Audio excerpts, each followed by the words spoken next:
ஒரு 30 நாள் 20 நாள் கீரையில கிடைக்கிற சத்தை நீங்க வேற எங்க இருந்து கொண்டு வர முடியாது. கரோனா காலத்துல மிக அதிகமா வித்து தீர்த்த மாத்திரை என்ன தெரியுமா?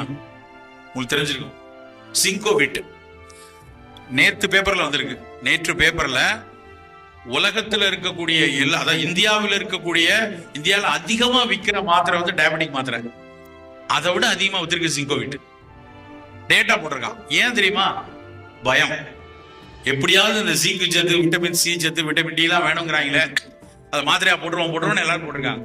அதே ஜிங்கு, அதே செலினியம், அதை விட அதிகமா இருக்கக்கூடிய கனிமச்சத்துக்கள் நம்ம அரைக்கீரையில, பசலைக்கீரையில, முருங்கைக்கீரையில கொட்டி கிடக்குது. அப்ப தினம் அதை நம்ம சாப்பிடணுமா வேண்டாமா? முருங்கைக்கீரை விலையே அதுக்கு கிடையாது. பல இடத்துல முருங்கைக்கீரையில ஒரு பொரியலோ சூப்போ, அரைக்கீரையில, பசலைக்கீரையில, ஏதாவது ஒரு கீரையில் ஒரு உணவு கண்டிப்பா தினசரி இருக்கணும்.